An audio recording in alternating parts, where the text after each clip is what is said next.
A question to President Reagan. Mr. President, I want to raise an issue that I think has been lurking out there for 2 or 3 weeks and cast it specifically in national security terms. You already are the oldest president in history, and some of your staff say you were tired after your most recent encounter with Mr. Mondale. I recall yet that President Kennedy had to go for days on end with very little sleep during the Cuba Missile Crisis. Is there any doubt in your mind that you would be able to function in such circumstances?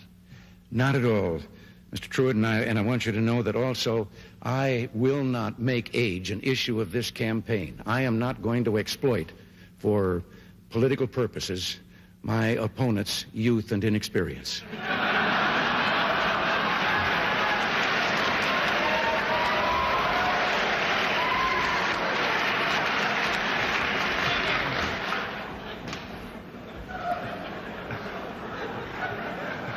If I still have time, I might add, Mr. Truitt, I might add that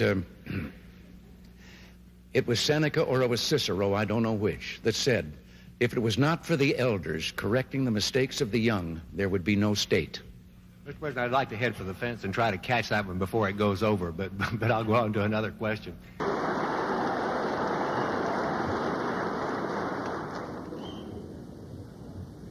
Mr. Speaker, Mr. President, distinguished members of the Congress, honored guests, and fellow citizens.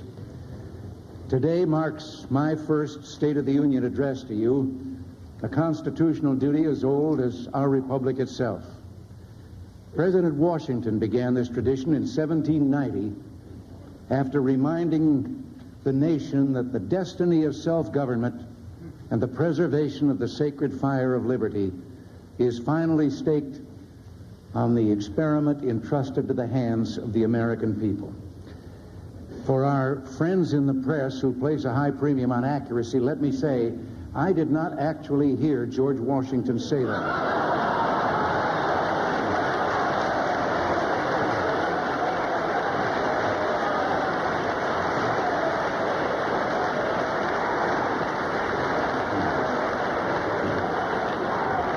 But it is a matter of historic record.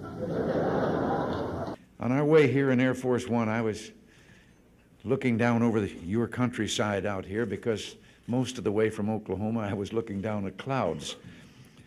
And I could say that it reminded me of a story, but actually I wanted to tell the story whether anything reminded me or not. It was about a fella that was driving down a country road, and all of a sudden I looked out, and there beside him was a chicken. He was doing about 45, and the chicken was running alongside. So he stepped on the gas, he got it up to about 60, and the chicken caught up with him and was right beside him again, and then he thought, as he was looking at him, that the chicken had 3 legs. But before he could really make up his mind for sure, the chicken took off out in front of him at 60 miles an hour, turned down a lane into a barnyard. Well, he made a quick turn and went down into the barnyard too, and there was a farmer standing there. And he asked him, he said, did a chicken come past you? And he said, yeah. Well, he said, am I crazy, or did the chicken have 3 legs? And he says, yep, it's mine. He says, I breed 3-legged chickens. And the fellow said, for heaven's sakes, why? Well, he says, I like the drumstick, Ma likes the drumstick, and now the kid likes the drumstick, and we just got tired of fighting for him. And the driver said, well, how does it taste? He says, I don't know. I've never been able to catch one.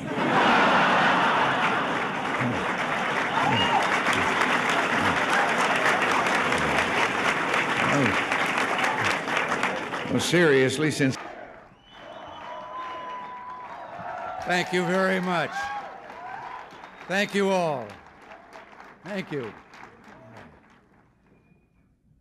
As Henry VIII said to each one of his 6 wives, I won't keep you long.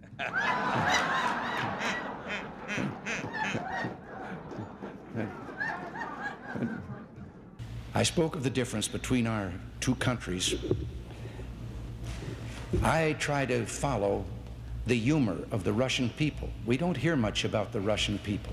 We hear about the Russian leaders. But you can learn a lot because they do have a sense of humor, and you can learn from the jokes they're telling. And one of the most recent jokes I found kind of, well, personally interesting. Maybe you might tell you something about their country. The joke they tell is that an American and a Russian were arguing about the differences between our two countries. And the American said, look, in my country, I can walk into the Oval Office, I can hit the desk with my fist and say, President Reagan, I don't like the way you're governing the United States. And the Russian said, I can do that. The American said, what? He says, I can walk into the Kremlin, into Brezhnev's office, I can pound Brezhnev's desk, and I can say, Mr. President, I don't like the way Ronald Reagan is governing the United States.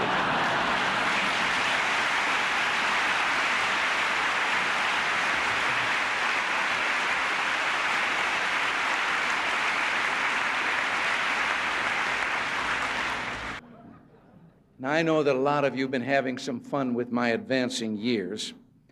You even tied my recent surgery to my age. Well, I got to be honest with you. I had that same operation when I was young, and it felt so good I wanted to have it done again before I was too old.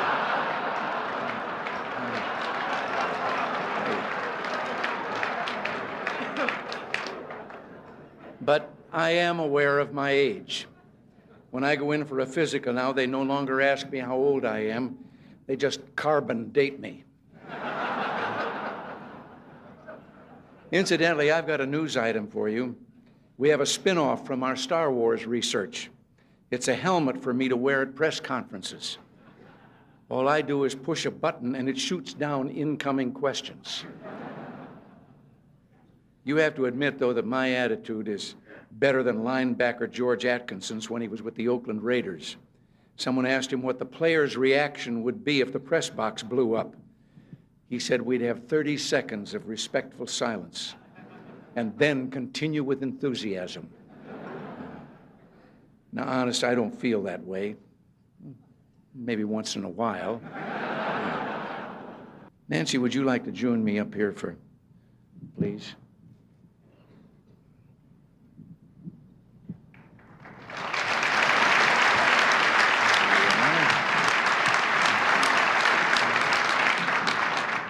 I know it's getting late, dear, but it's not often that we have so many people who've written about us and broadcast about us all together in one room like this, and I thought you might like to say a few nice words to them.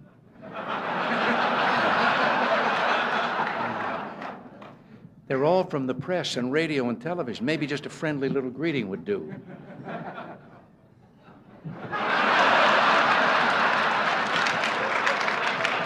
How about just a word or two, something friendly, even one kind word? I'm thinking. Seriously, my friends, as always, we've had our share of laughs tonight at one another's expense, which is as it should be in a city where the issues are important and the passions run so deep. Maybe the fun and good nature of evenings like this is a good place to start. So thank you for your hospitality and thank you for inviting us. Thank you. All right. Thank you.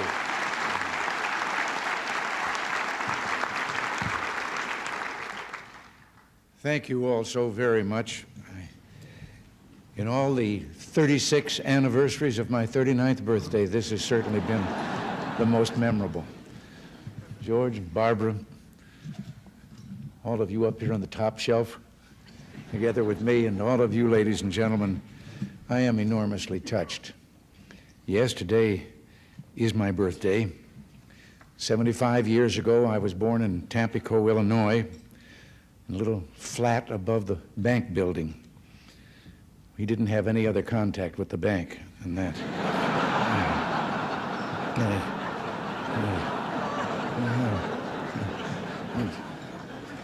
Now, here I am, sort of living above the store again.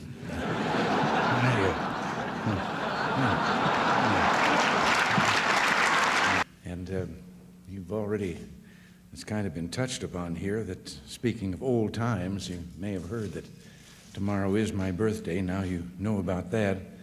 I prefer to think of it as the 36th anniversary of my 39th, but I'll be just about due for a midlife crisis. In fact, I'm thinking about a career change. Drop this political business and See if I can't do something different like radio or the movies. Well, maybe I'll give politics another 3 years. This time of the year always tends to be a summing up time for me. It's been swearing in time, and the new year every year, and a birthday, the 36th anniversary of my 39th birthday. I always think age is relative. There was once a very famous baseball pitcher, Satchel Paige, and no one quite knew how old Satchel was, but he still was throwing that ball.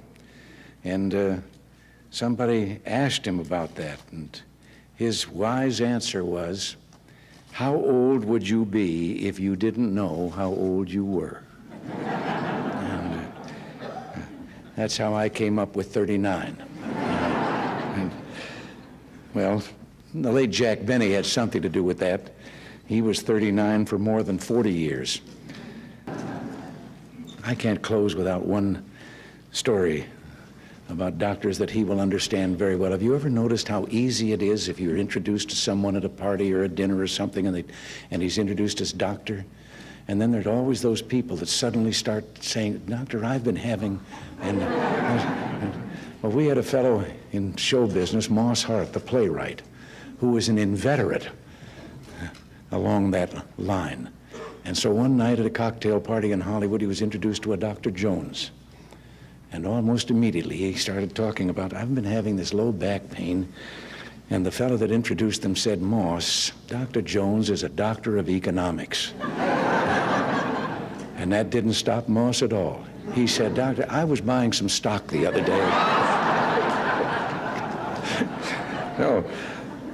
Well, I don't want to go on too long. This is, after all, Las Vegas. And outside just a moment ago, I saw a fellow trading 10 passes to the Reagan talk for 1 ticket to Frankie Valley. I'm mindful, too, that bringing things to a good conclusion is always a tricky business. You were told that I was a sports announcer, WHO Des Moines.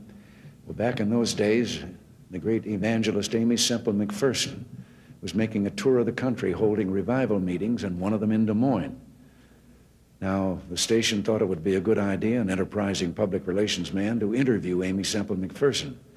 But why they picked a sports announcer to interview that noted evangelist, I'll never know.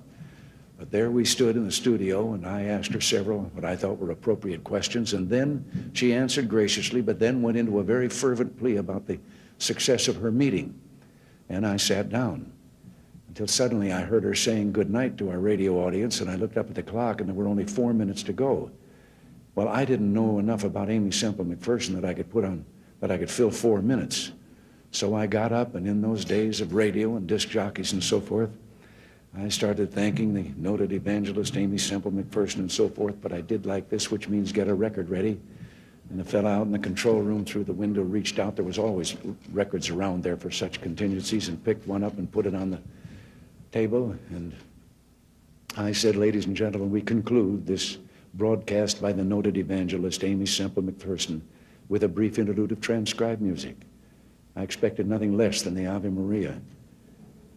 The Mills Brothers started singing Minnie the Moocher's Wedding Day.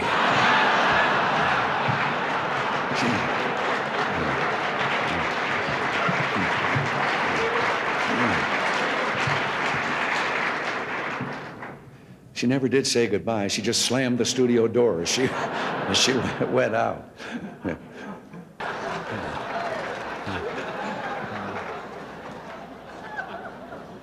And by the way, on the matter of the INF treaty, I told the Senate not to worry about verification.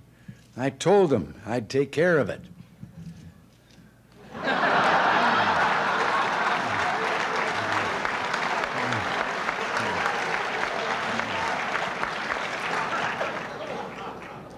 And while Gorbachev was here, I even made him write 100 times, "I will not cheat, I will not cheat."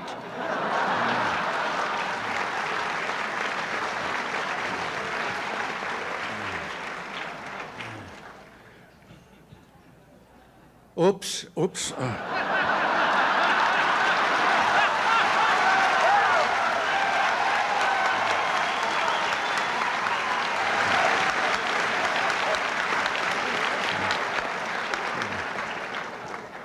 Well, now, during my presidency, I've always emphasized diplomacy. But sometimes it comes to the point you have to use force in foreign affairs. And here I am, arm wrestling General Noriega for Panama.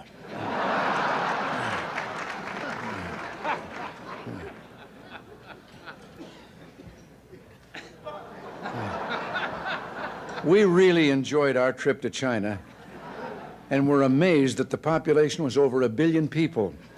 And as you can see here, the lines are terrible.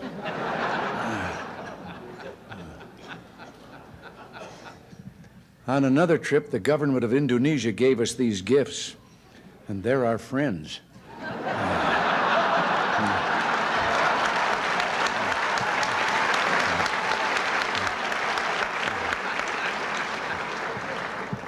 Actually, I love this shirt. I finally found something louder than Sam Donaldson.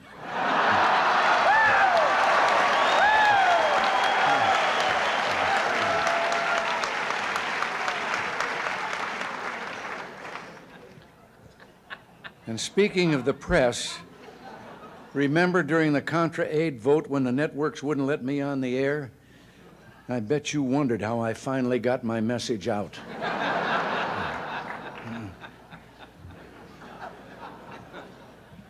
It's no secret that the press and I sometimes don't get along. In addition to my standard ploy of using helicopter noise to avoid reporters' questions, I've now added a new method to avoid questions: tear gas.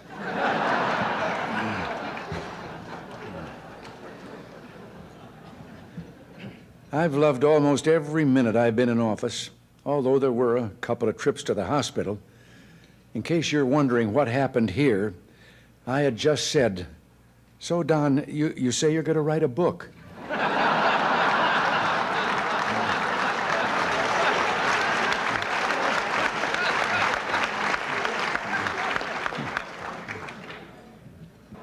One of my greatest enjoyments is talking to the young men and women who defend us from attack.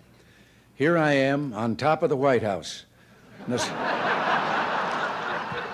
the soldier is explaining where he thinks the next book will come from.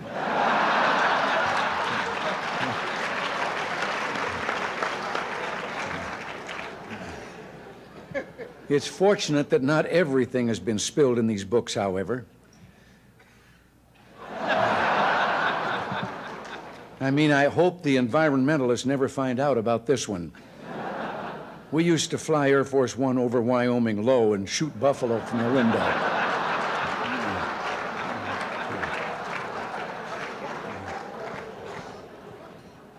But I'll tell you someone I trust totally, George Bush. He's been a wonderful vice president, and he'll make an excellent president. And that's why I endorsed him and why I'll work hard for him this fall. Here we are listening to one of his speeches.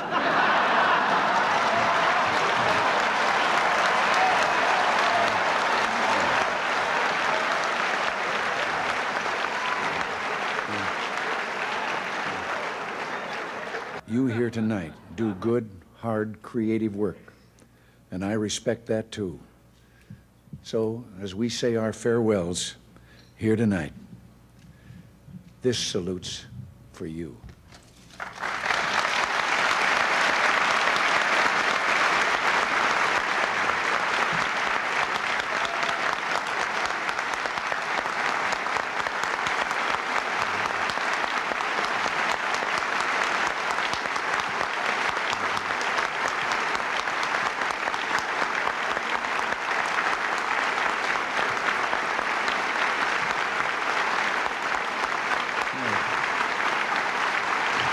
Now,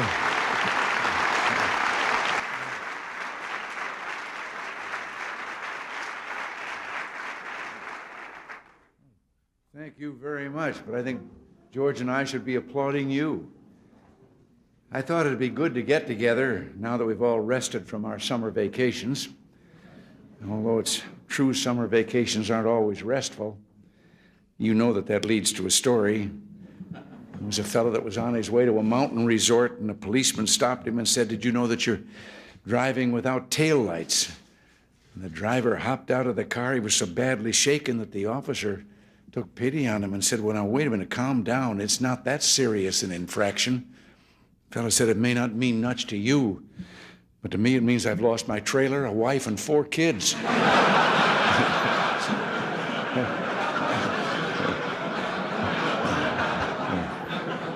I was in Las Vegas some years ago to address the annual Farm Bureau meeting.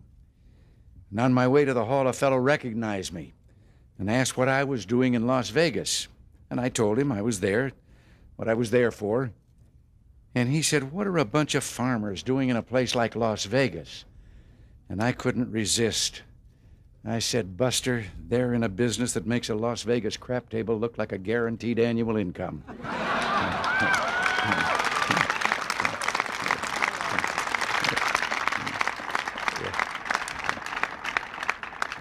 You know, there's a story about a pig and a chicken. They got tired of farm life, decided to find jobs in town. They no sooner arrived in town when the chicken spotted a sign in the window of a restaurant. It said ham and eggs, $1.25. The chicken suggested they go in and apply. And the pig said, wait a minute. For you, this job only requires a contribution. For me, it's a total commitment. You know, I can't resist. I'm accused, and certainly in some elements accuse me of too much of telling anecdotes and so forth. But I think it'd be appropriate before I say anything else that one of my favorite stories about government had to do with an employee who sat at a desk and papers came to his desk. He read them and determined where they were to go and initialed them and sent them on. And one day a classified document came there, but it came to him, so he read it, initialed it, and sent it on. 24 hours later, it came back to him with a note attached that said, you weren't supposed to see this. Erase your initials and initial the erasure.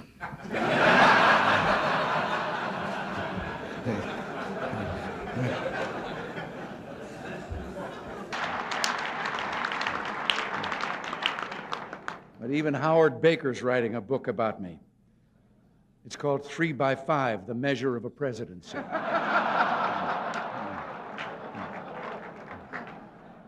Mike Devers, in his book, said that I had a short attention span. Well, I was going to reply to that, but oh, what the hell, let's move on to something else.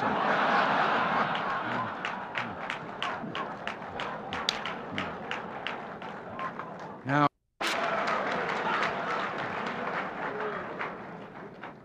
George Bush is doing well. George has been a wonderful vice president, but nobody's perfect. I put him in charge of anti-terrorism, and the McLaughlin Group is still on the air.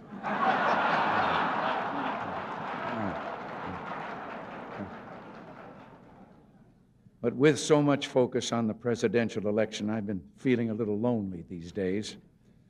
I'm so desperate for attention, I almost considered holding a news conference.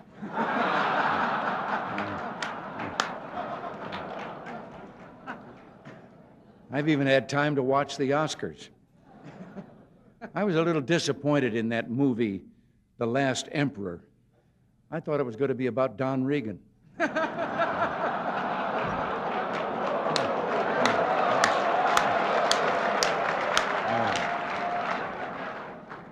Now, one example is a story they tell. You know, you have to wait 10 years there for delivery after you order an automobile. And so a fellow had finally gotten the money together and was going to buy an automobile. Only about 1 out of 7 families have them in that country. And he went through all the paperwork and everything and finally signed the last paper, laid down his money, and then the man behind the counter said, come back in 10 years and get your automobile. And the man said, morning or afternoon? And wait. The fellow behind the counter says, well, what difference does it make 10 years from now? And he said, well, a plumber's coming in the morning.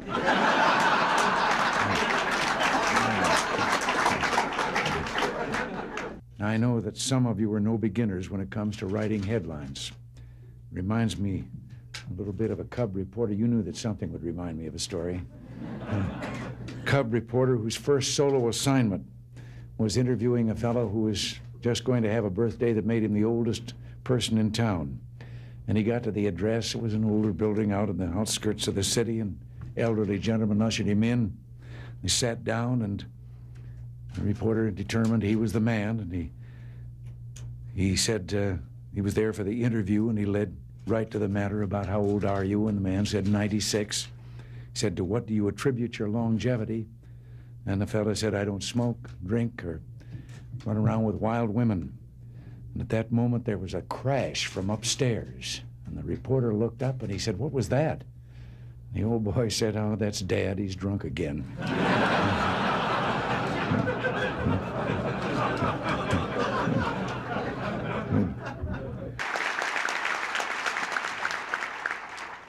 You know, there was a time that being a Republican in this area of the country felt a little bit like being Gary Cooper in High Noon, outnumbered in a big way.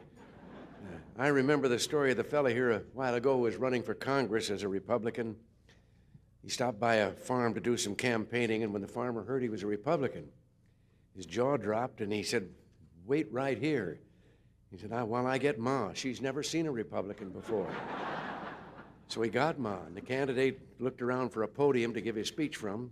The only thing he could find was a pile of that stuff that Bess Truman took 35 years trying to get Harry to call fertilizer. So he got up on the mound, and when they came back, he gave his speech.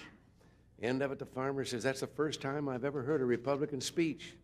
Candidate said, that's the first time I've ever given a Republican speech from a Democratic platform.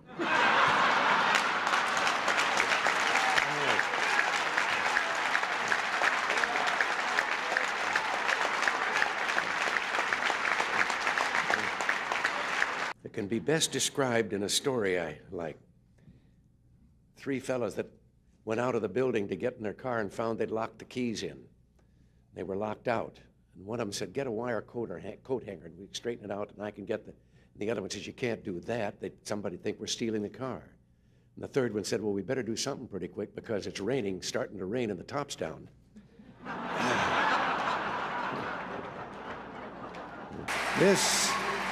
This convention brings back so many memories to a fellow like me. I can still remember my first Republican convention. Abraham Lincoln giving a speech that sent tingles down my spine. No, I have to confess I wasn't actually there. The truth is, way back then, I belonged to the other party. Seems that 25 of San Francisco's top bootleggers, this is a little story to illustrate what I've just said about candor.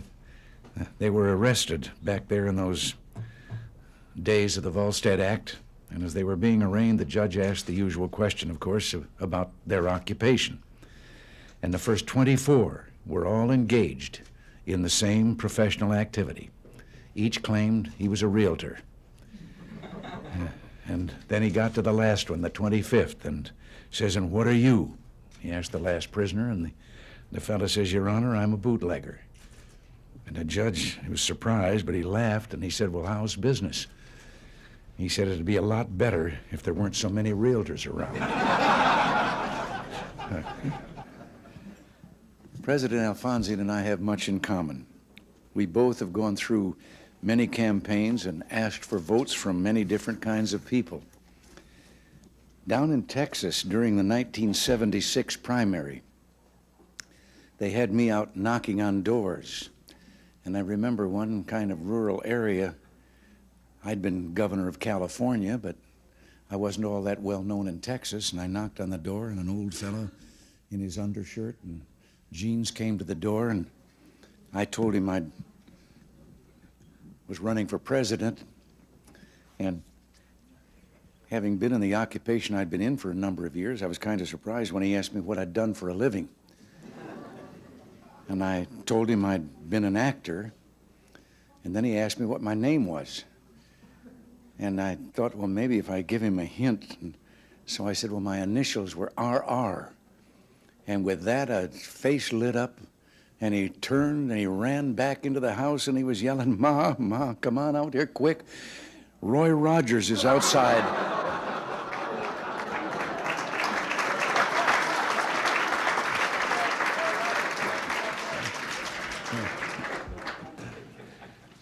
course, asking for help suggests a certain degree of trust, which reminds me of a story. It has to do with a fellow that fell off a cliff, and he grabbed a limb on the way down, and there he hung, dangling above the rocky canyon, and he looked up and didn't see anyone, and he finally shouted out, "Oh, Lord, if you're up there, tell me what to do." And a moment later, a voice came booming down from the heavens that said, "If you have faith, let go." Well, he took another look down at those rocks 200 feet below, then looked up again and says, "Is there anyone else up there?"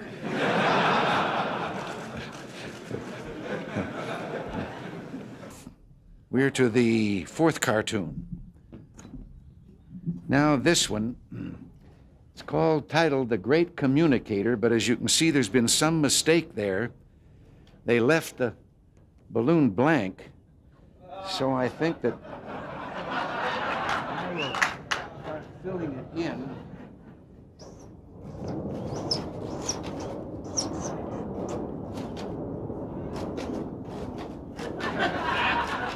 I forgot what I was going to say.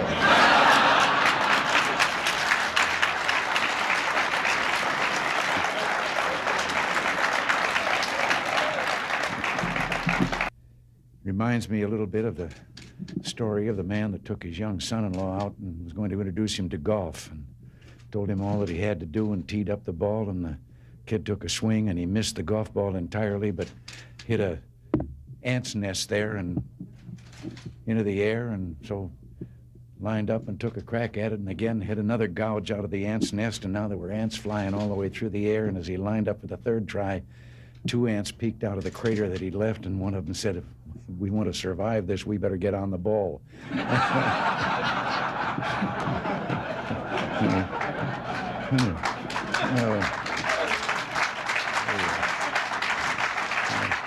Being a former Democrat myself, I know how difficult it is. We're proud to have you all with us. I have to tell you that I had started working for the party before I got around to joining it. And one night, 1962 state campaign in California, I was speaking at a fundraiser, and a woman stood up in the middle of the audience and asked me if I'd re-registered. And I said, "No, but I'm going to." She said, "I'm a registrar." She walked right down the middle aisle, put the paper up, and I signed up, and then said, "Now, where was I?" Could I just say something here about this? I'm half Irish, too. The other part is English and Scotch. But I just can't help but telling you, and you can take this with you as I'm going to take this with me.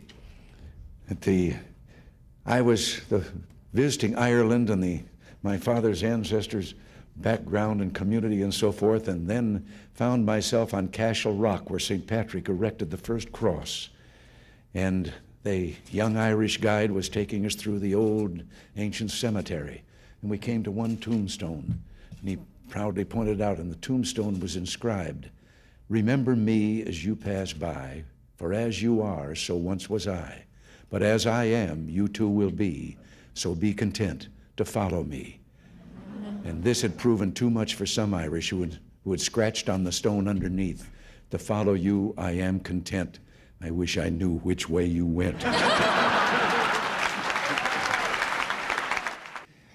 You know, so much of what we're trying to do, and so much of this, depended on real communications. And I can't resist. I've told this story before, and if some of you have heard it before, it illustrates communications. You'll have to forgive me, but life not only begins, or lumbago, I should say, not only begins at 40, but so does the tendency to tell the same story over and over again. But I've always thought of the importance of communication and how much a part it plays in what all of us are trying to do. And one day, a former place kicker with the Los Angeles Rams, who later became a sports announcer, Danny Villanueva, told me about communications. He said he'd been having dinner over at the home of a young ball player with the Dodgers. The young wife was bustling about getting the dinner ready. They were talking sports, and the baby started to cry. And over her shoulder, his busy wife said to the ball player, "Change the baby." And he was a young fella, and he was embarrassed in front of Danny, and he said, "What do you mean, change the baby? I'm a ball player. That's not my line of work." And she turned around, put her hands on her hips, and she communicated. She said, look, Buster, you lay the diaper out like a diamond. You put second base on home plate. You put the baby's bottom on the pitcher's mound. You hook up first and third, slide home underneath, and if it starts to rain, the game ain't called. You start all over.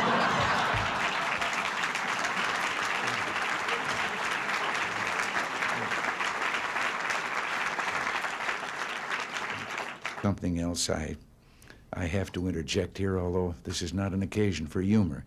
But I've had a kind of a hobby lately of collecting, by way of dissidents, stories that are told behind some of those iron curtains and those iron walls by the people themselves, showing their own cynicism about the system under which they're forced to live. And one recently that I heard had to do with 3 dogs that were having a conversation, an American dog, a Polish dog, and a Russian dog. And the American dog was telling them about how well he barks, and then in our country, his master gives him some meat. And the Polish dog said, what's meat? And the Russian dog says, what's bark?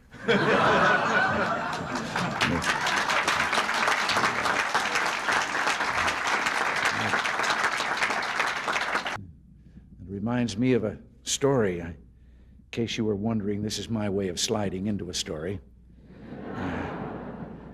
Many of you here work on East-West trade issues, and I like to collect stories that I can verify that the Russian people tell among themselves, so I'm going to tell you this one. It's about General Secretary Gorbachev. It seems that as part of the campaign to straighten things out there in his country, he had issued an order that everyone caught speeding or seen speeding should get a ticket, no matter how important they might be. Well, one morning he was out at his country home and realized that he was running late for a meeting that he had in the Kremlin, and he went out to get in his car and told the driver to get in the back seat that he'd drive. And he did, and down the street he went, and they passed 2 motorcycle policemen, and the one of them took off after him. And a little while later he came back and joined his companion, the other motorcycle officer, and the fellow said, did you give him a ticket? And he said, no. Well, he said, why not? Well, he said, no, this was someone too important. Well, he said, we were told to give it no matter who it was, that they were going to take. No, he says, not that. Well, he said, who was it? Well, he said, I don't know, I couldn't recognize him there. But his driver is Gorbachev.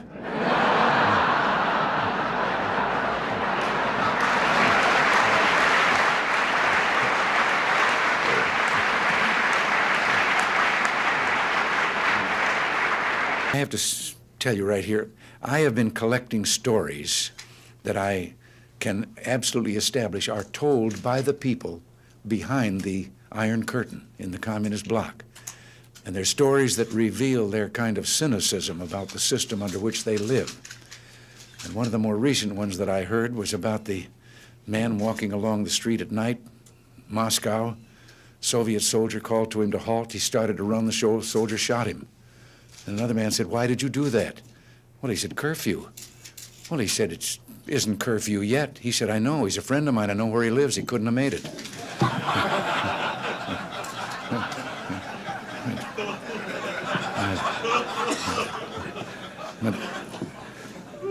Slander number 3. That does, I shouldn't, I know, but that does trigger another one of those stories I've picked up from over there. They came to General Secretary Gorbachev, and they told him there was a woman in the Kremlin, and she wouldn't leave unless she could see him. So he said, well, bring her in, and they brought her in. And he said, old mother, what is it? What? She said, I have a question.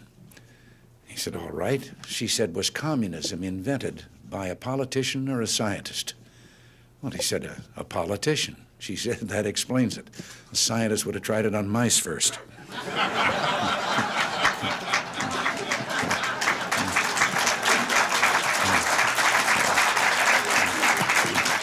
You know, there's a story about a young fellow from the city who hired out to work on a farm during the harvest season. And the first morning, everyone was up well before dawn. The new hired hand and the farmer made their way in the dark out to the oat field, neither one of them saying a word. And finally, the city fellow asked, what kind of oats were they going to cut? Wild oats or tame oats? And the farmer, a little surprised, said, well, Tame oats, of course. Why do you ask? Well, he said, I was just wondering why we're sneaking up on him in the dark. There's a story, and I understand it's true. It's about a newspaper photographer out in Los Angeles. Kind of reminds me of Howard. He was called in by his editor and told of a fire that was raging in Palos Verdes. That's a hilly area in the southern part of Los Angeles County. And the photographer's assignment was to rush down to a small local airport, board a waiting plane, go out and get some pictures of the fire and be back in time for the afternoon edition. Well, he raced down the freeway, broke all the traffic laws, got to the airport, drove his car to the end of the runway, and sure enough, there was a plane revving up its engines, ready to go. He jumped in the plane shouting, "Let's go," and they were off. At about 5,000 feet, he began getting his camera out of the bag, told the fellow flying the plane to get him over the fire so he could get his pictures and get back to the paper. And from the other side of the cockpit, there was a deafening silence. And then he heard those words he will always remember. "Aren't you the instructor?"